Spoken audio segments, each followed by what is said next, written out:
And so that doesn't happen overnight, but over time, as people bought into it and we started to see over the course of 1 year, we gave the business back 1,500 interviews. Imagine the extra time that was available for our product managers. They could do their job. And then when the quality of hire goes up with that, you start to get this cycle of you've now made a better hire. And because you started with listening, there's a high probability that Ben's going to be successful and stay longer. Don't conduct your analysis in isolation because data is so incredibly powerful. Not defending just the tribe, but defending the organization. Those creative people that you really want to keep empowered, keep excited, keep motivated, keep thinking. A good experience pays dividends down the line. Stereotypes tend to break down in proximity. Welcome to We're Only Human, a podcast about human resources, business, technology, and the workplace. My name is Ben Eubanks, your host, and I'm so glad you're here.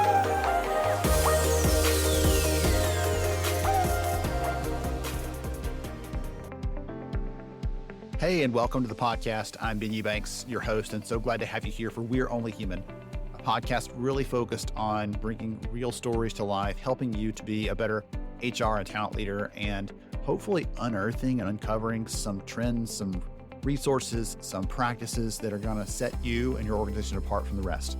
I love covering the research. I love bringing in these stories, and today it's going to be no different. I have an amazing interview with Lance Sapera. He's going to talk to us about some things around talent acquisition function, what we can do to create better outcomes there, how to really help streamline that and optimize that so that the function can help the business to perform. There's some great call outs here. I know you're going to enjoy the conversation today. I had a chance recently when I was running the Disrupt HR event here in Huntsville, Alabama, where I live. I had a chance to meet Morena, and she's a listener to the podcast. So shout out to you, Morena. If any of you are listening to the show, you enjoy it, ping me. Let me know what episodes and conversations and topics you appreciate. This fall, we have some great stuff coming along as far as the research front, some new things coming out around interviews, around some other TA trends. We have some new stuff coming out as far as what's happening in competition data and technology. We update that research every 2 years. And so that's been a really interesting set of work, diving into that, seeing how things are changing. And probably no surprise to any of you who've had to pay someone in the last 2 years, as organizations are saying comp is more strategic than ever before. We're also seeing a lot of interesting insights in that data around how companies are figuring out what comp rates are effective and accurate, not just closing their eyes and hoping for the best, but more and more often using different sources of data, not just standard salary surveys, but can we look at job postings and what's out there and what other companies are posting publicly and use that as a go-by. So some good stuff coming. So thankful to have you here with me. Let's get out of the way and dive into the great conversation with Lance Sapera. Hey everyone, this is Ben Eubanks, host of We're Only Human. I'm really glad that you're here with us today. Looking forward to an incredible conversation with my new best friend. I'll go ahead and throw it out there. So Lance Sapera is here with me. He is a recruiting leader, many years of experience in the trenches, running teams, leading the function. So many good insights, and I can't wait to dive into it. Welcome, Lance. Glad to have you. It's great to be here, Ben. And I agree with the new best friend. In fact, find a way to get together so that we can have ice cream. There we go. There we go. You know that ice cream is a love language, and probably the listeners here do know as well. So before we get to some of the fun stuff, I really want to dive into some of the experiences you've had as a leader in the recruiting function and some of the things that we can share, really good takeaways with the audience. But before we get to some of those things, would you take a minute and tell the audience more about who you are and what you do, please? Sure. Lance, most recently, I've led the talent acquisition team as the vice president for TA at Talend for almost the last 4 years. And what I do is create purpose-driven teams that become partners to and of the business to accelerate it. And that's kind of my love language in finding that. We called it the hiring ecosystem at Talend, and building that and developing it so that it's bigger than just recruiters. And so that's my thing. I'm excited to dive into that stuff. You also have, again, you were a humble person, but military career. Thank you for your service. Like, you've done a lot of incredible work throughout your history, and I can't wait to unpack some of that in the conversation. So One of the things when I had the chance to meet you last year in person, we were at a user conference for an event or for a vendor in the space. And I got to hear you talking about your perspective on recruiting strategy, business alignment, which you just talked about kind of as your love language there. And I'd love for you to tell me more about what you meant by that. When you talk about aligning with the business, really accelerating the business, the phrase you just used, talk about what that takes. How do you do that? How do the other leaders listening in here, if they're like, oh, I'd love to do that, but how do I have that same impact? What's your recommendation? How does that happen? That's such a good question and area to unpack. How much time do we have, right? 3.5 hours. Everyone's going to settle in. They're good to go. All right. And if anybody's there, we'll pay them at the end. Yes, there we go. So for me, I think it starts in a couple of places. And the two words that come to mind are listening and trust. And so to become a partner to the business, you have to be open to listening to what they're solving for. And the key part of that, I find, is that recruiters and coordinators and TA operations people, they want to be able to support the business. And so if we listen to what they're solving for, instead of just trying to tell them what we're going to do, you start to get this cohesive ecosystem to be established. And then the trust comes through the results and building those partnerships, measuring that and sharing it with them, reported repeatedly and transparently so that you start to have this say-do ratio that the business can count on. And so those two pieces are important for us. And so an example of that would be when I joined Talend, the remit was we're getting ready to scale and we know our hiring process won't do that. And so we took 3-6 months of talking with the business and listening. We actually built what we called a TA advisory council. And in that council, it seemed a little bit unwieldy at the time, but we took a leader at different levels. So sometimes it's a VP, SVP down to an individual contributor in each region for each business unit. And we started to simplify the process because we had data that said in 4 to 6 interviews, you can get to that 90% quality of hire if you've done an effective recruitment partnership meeting. Anything after those 6 is just extra time and you're not improving your quality of hire. So with that guidance and working with the business, we, as my chief people officer shared, you build in the buy-in. So instead of coming to the business with this, we're going to change recruiting, we built it in with them, got their advice, what would work for them, to the point where when we rolled out a much simpler hiring process, they were already bought in. They wanted to do it. They had piloted it. And so that combination of listening and then building trust to execute on an action is how we started this successful journey. Love that. There's so many good things in there, good takeaways for anyone listening in. I want to touch on a couple that really stood out to me. You didn't come in and start saying, well, this is how we've always done it. This is how it worked for me at the last company, right? You said, let's just listen a whole lot. I like your say and do ratio too, where you're like, hey, we're going to start building this and when I say it, I'm going to do it. I'm not going to say 10 things and do one of them and then hope you forget the other 9. Like, we're going to keep this thing. We're going to keep committed to this. One of the questions I want to ask you about that piece on the trust and starting to build that relationship from scratch, because sometimes you never know when you come in that the person before you may have been very combative, may have been, too laid back, may have been too conservative, whatever, that didn't really mesh with everyone else there. And so I'm going to set a new expectation here. When you start that process of trying to build trust and build those relationships, do you say, I'm going to take something small that I hear them mention that's a problem and solve for that? Is it, I want to bring them along this vision, really share what my vision is and let them speak into it? Is there a best place to start there? Another good question. For me, it's an open-ended question. And Okay. It works both, I think, in building a business relationship, but it's also, and I learned this actually from the recruiters at Talend. One of the things that I embraced, while I had a point of view on how a recruiting function should operate, listening to my own team that I was inheriting also helped. And one of the special things about Talend is that if a recruiter at Talend and now Click, since Click has acquired Talend and the teams are working together, they're not going to reach out to a candidate and say, Ben, I've got a role. I've got this role for you. What they will always lead with is, Ben, tell me what you want to do. And so that whole listening piece helps the recruiter then think, this product manager role I thought from your resume and background you'd be interested in is right on.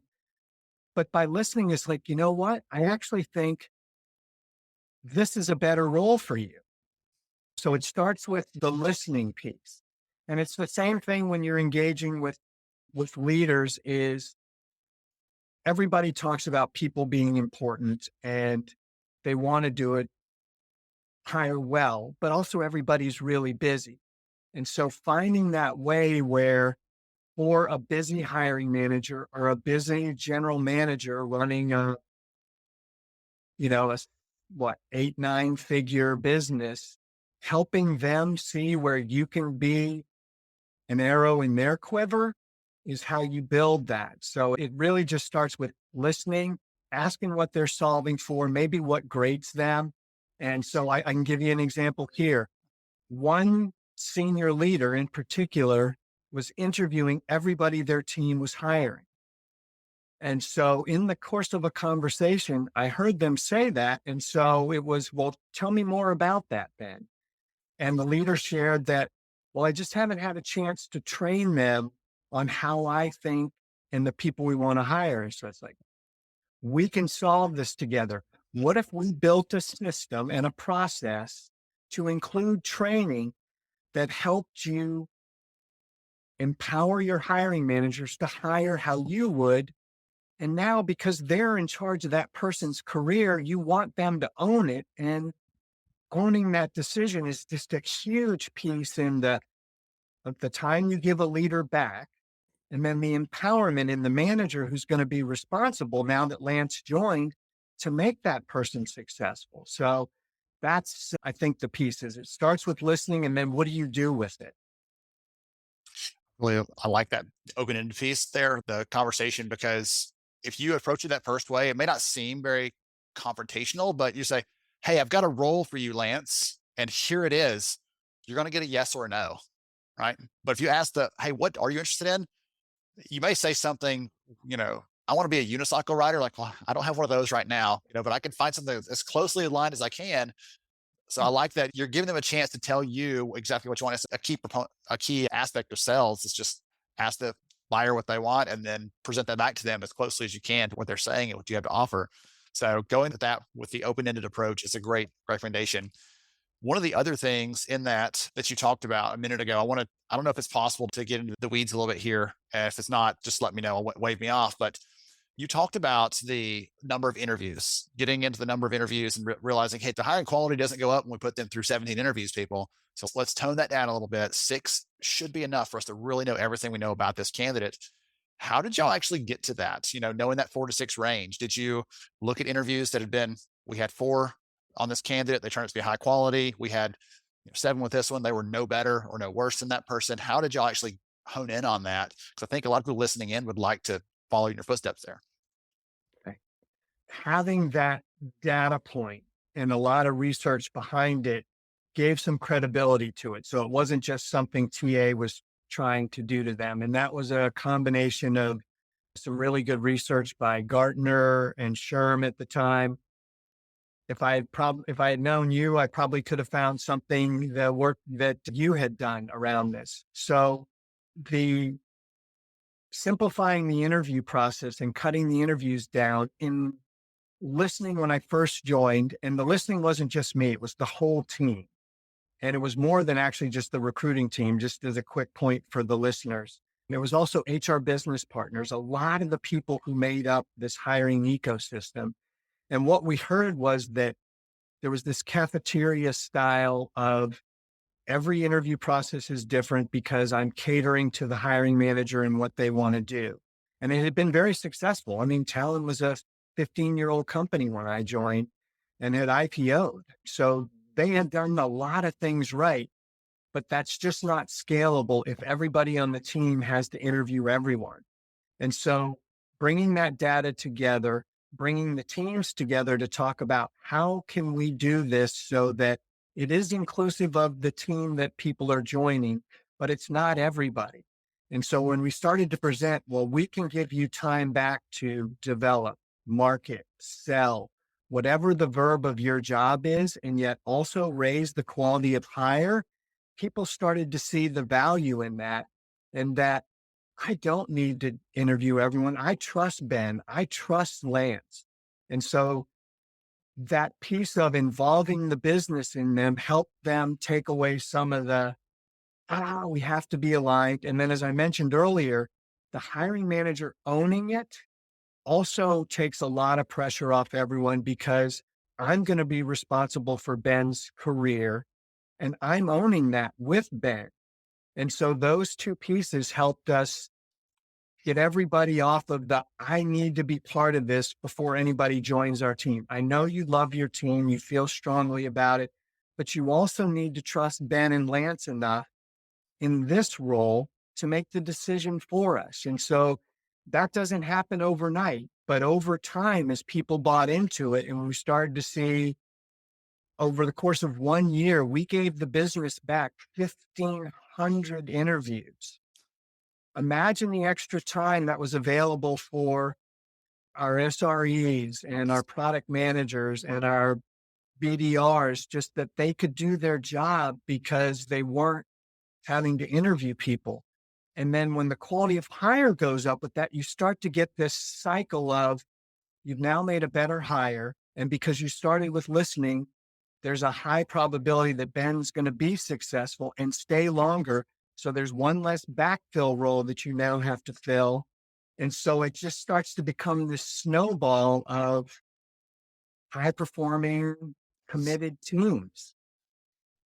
Call it the compound interest of a great employee. We hire somebody great, right? They're excited to tell their friends that they work here, like they're doing great work. They're going to stick around for a longer time. Like we get all the benefits. It's not just like one check mark, but it starts building on top of it, the snowball, like you said there. Yeah. That gets back to that piece you said earlier, because I highlighted in my notes where you said accelerate the business. And that's a great example of that, because if I'm a division leader or something else, and I'm like, but I've got to be in every interview, my time probably is best spent somewhere else if we're going to be growing this thing at the pace we're trying to.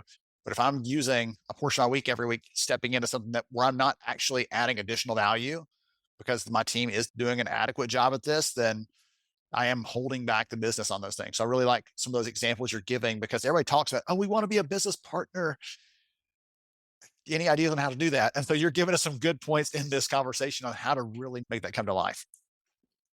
One of the other things that I heard you say when you were sharing some of your strategy and some of this approach that y'all had taken there, you talked about how when it comes down to recruiting, we need to prioritize the people that we know and people that know us. And I'd love for you to talk about that piece of it a little bit, because I think it sounds very simple, but I think a lot of companies probably don't stop and say, okay, hold on a second. Who do we know? Who knows us? And how do we act on that? So talk about that piece if you don't mind. I'm happy to. And in fact, this is an idea that came from the Talend recruiting team as well. Was I think everybody, that's too general. I think a lot of people realize the value in re-recruiting your own people first.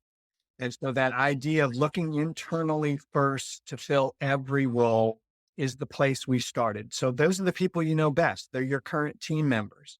And with this shift to more and more companies looking for skills as opposed to specific resume or LinkedIn traits, there are things that you know about your team that aren't part of their CV that help you get them to the right next role that, again, the business needs. So you solve for a business need and you solve for a current team member. So internal people, team members first. And then the second one is referrals. If you believe that you have great people at your company and these are the right people to bring the company forward, then why wouldn't you trust them as a first filter in that recruitment process? I think it can be really arrogant to think that my recruiting process, I can learn enough about Ben Eubanks to make this career decision just based on our process. it takes a lot of give and take from the interview team and the candidate, and it's just really hard. And we know it's fraught with errors. You've got a ton of data to talk about that. But you throw in the employee filter of Ben has worked with this person and knows this person. Now you just potentially even saved an interview, and that person knows things that as the recruiter, I probably would never uncover that help you see why they're good. So internal first, referrals second, and we put percentages against those for the company that we reported on a quarterly basis, and every business leader could see it at any time. 25% of our roles should be with an internal candidate, and 30% should be referrals. So now you're already to one of two of all your hires. You know this person, or somebody you trust knows them. The third piece that we added in was what we called the nurtured candidates. And most people, I think, are familiar with the silver medalist, and that's easy. Lance and Ben were competing for a role. We really thought they were both great fits for the role, but for this reason, Ben was the right choice. The company that takes the time and gives Lance feedback says, hey, I hope we can stay connected because we see you at this company. So nurturing that relationship for the silver medalist, most people can do that and get it. The special thing that our team did is for the person who in that first interview says, I really love the project that I'm on, and I want to finish this. So, they're locked in for the next 8-9 months, but you heard enough in that interview that I want to keep talking to Ben. And then the recruiter makes sure that they follow up with them, give them product updates or just a text, whatever works for that candidate, but starting to nurture that relationship for the people from the first interview to the final interview that would be good at your company, but we just didn't get to the offer accept. Taking that cadre of people, and so we tag them, we track them, we consider them for a future role, and then we nurture that relationship just like a sales professional does, because not every customer buys first. And then we also measure that, track it, and report it. And that was 10% of our goal every quarter, is hiring a candidate into a role other than where they first applied. And so it takes listening, it takes building a relationship, whether it's the hiring manager and the recruiter or both, somebody on the interview team. But now all of a sudden you're approaching 2 out of every 3 hires. You can hire people and who know you, because it's not just us assessing candidates, they're assessing us.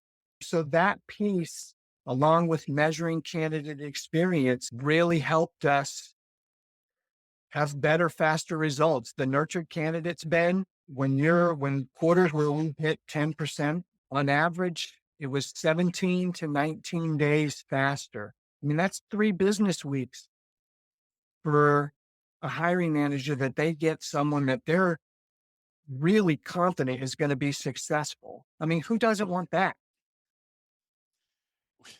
The thing that hits me is when I think about posting a rec, you immediately think, okay, we've got to start from scratch. We don't know. Like, all these people are going to be trying to sell themselves and market themselves and get this job. We don't know. They may look good on paper, but we find out that they are the one who microwaves tuna in the microwave, like whatever weird quirks they have, right? Some of them job related, some of them not. But we don't know those things.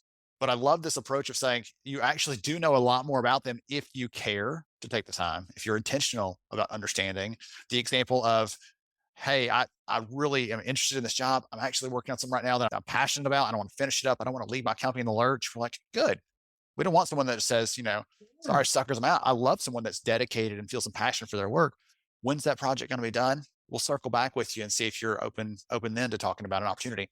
That's simple and completely brilliant, and doesn't really take any extra time. You're going to hopefully they'll be in your database anyway. You'll probably ping them, but a special email or a special text at that time, even if you pre-schedule it to go out, is still very effective, creates a deeper relationship. And they're like, they did remember me. I had candidates in the interview that I would mention something on their resume, and they're like, I didn't know people actually read those things. I'm like, no, I thought that was really neat. You'll appreciate this. I had someone I was talking to for an instructor pilot position. And of all things, on the weekends, he was a hot air balloon instructor pilot. Like, that's the neatest thing I've ever seen. Like, tell me about how do you get into that? And he's like, oh, well, he opened up and told me all these things. And it was a great conversation. He's like, oh yeah, you want to talk about a job? I'm like, yeah, I did. Absolutely. Let's go back to that. But it wasn't this guarded sort of, what do you want from me? What's the pay? Then I'll talk to you. It was a fun conversation. And then he was excited to say, hey, this sounds great. I'm actually not available right now, but I've got a friend that would be perfect fit for this because of that relationship. Exactly. That whole human connection piece that I think is really the special sauce of recruiters is letting them recruit, let them be the verb. And so I'm just a huge fan of that. And I see both of us leaning in as we're talking about this. And another piece I'll add is that that's just not a recruiting philosophy. That's a company that buys into it. And so by virtue of that, recruiters at Talend didn't have as heavy a rec load because we want them. And when I say we, I mean the business wants them to have that bandwidth to not just be resume review, push to hiring manager, find the best candidates, screen that first slate and give me 3 instead of 10. You've already saved the hiring manager 7 interviews potentially, right? Or even just the time to review those resumes. And it's also, again, the commitment from the company that, again, giving recruiters bandwidth so that they have time to do the follow-up, to give a hiring manager an update. Ben, I'm struggling with this role. I think we need to get back together. All those kind of things that fall by the wayside when it's all you can do is to thank you, Ben, and be on the phone to Lance, in 30 seconds. So again, that comes back to the commitment from the company. That seems counterintuitive to me to hear you talk at the very beginning about we're a fast-paced growth business. Grow was the mandate from above. Like all the things had to support that, or it needs to be stripped away. And then to hear you say, yes, but we did not completely overload them. And here's why. There's some great lessons in that, I think, for especially anyone who's in a leadership role listening to this right now, thinking about these pieces. It's not just, well, we can squeeze 5 more recs out of Lance this week. You may, but it's not going to be a great experience for Lance or for those candidates. Probably they're going to feel like their widgets on an assembly line being shuttled down and the communication's not be great. And there's going to be an error in there somewhere or something else is going to come up. So we get the chance to really do this well. Oh man, excellent. Okay. I'm glad to have you come back at some point, I think, because there's so many more things I want to talk about, but respectful of your time. And gosh, this is so good. So I've enjoyed this. If you could give just one broad piece of advice, a recommendation, I don't care if you double down on something you've already shared or share something new that you haven't brought up yet, but we've got a lot of people out there that it's a mix of things. Some of them are HR leaders that wear the recruiting hat sometimes. Some of them are recruiters day to day. Some of them are leading teams, as we talked about. Any advice you give them broadly about how to do this, how to have better outcomes? What are your thoughts there? Boy, there's another 3-hour conversation. I'll tell you where my brain immediately goes is one of the reasons that I know I enjoy recruiting is that going back to my Navy days, I didn't have anything to do with recruiting for the Navy until my last job in the Navy, which was as a recruiting leader. But what I found is because I had spent 17, 18 years learning the business as an operator, as a pilot, as a staff officer, I understood the Navy and the business. So now all of a sudden, when I'm in recruiting, I have this chance to find the same great people that I served with and made it such a special experience for me and my family. And so there's this ownership and this investment, but you also understand the business. And so it's not transactional. And I've had the same opportunity or taken that same mindset in my private sector career now, and I've had experience with 24-hour fitness and retail, Intuit, Symantec, and now Talend is that I would tell leaders and actually individual contributors, learn the business. If you understand the business, then you can actually partner in the hiring to support them as opposed to just this transactional, get a butt in the seat because that's not recruiting. It might be filling a role, but that's not recruiting. Excellent. It's wonderful advice. Great way to cap off an amazing conversation. If someone out there, not if, but when someone out there listens to this and is like, man, I've got to connect with Lance. I've got to follow him. He's got a lot of good things to say. What's the best way for them to do that? Just have them reach out to me on LinkedIn. And a quick piece of advice would be send somebody a note when you're connecting with them on LinkedIn. Give them a reason to accept the invite as opposed to just the name, because you never know where that conversation is going to lead. And so, when you and I connected on LinkedIn, it was funny. It was the day after we met, but we both sent each other a note, which was, hey, really enjoyed. And so I was like, and so you have that connection point to then go forward. So yeah, just reach out to me on LinkedIn, and I've got a lot of great people on my team who have a lot to teach too. Excellent, man. I've enjoyed this so much. I'm thankful for your time, sir, and for your advice, your recommendations, just your insight. It's clear you have a wealth of knowledge to share, and I wasn't kidding at all. I usually don't commit to that during an episode, like we're going to have you back again, but we're going to have you back again because I've enjoyed this so much and look forward to this next time we get to meet in person, get to shake your hand. Thank you again, Lance, for spending some time with us. Thank you, Ben. I've really enjoyed this too. Absolutely. To everybody else out there, I hope you got some good takeaways, good notes. I know my list of notes is about 3 scrolls long here. I'll make sure and put Lance's LinkedIn profile into the show notes here. Go out there, recruit well, and we'll catch you next time on We're Only Human. Thank you so much for joining me on the show today. I'm honored to have you as a listener. If you enjoyed this episode, please take 10 seconds to rate it at iTunes, Stitcher, or wherever you listen to your podcast. Also, if you know a friend that could benefit from today's conversation, please pass it their way. After all, a rising tide lifts all ships. To see show notes, sponsor information, and our full show archives, visit onlyhumanshow.com.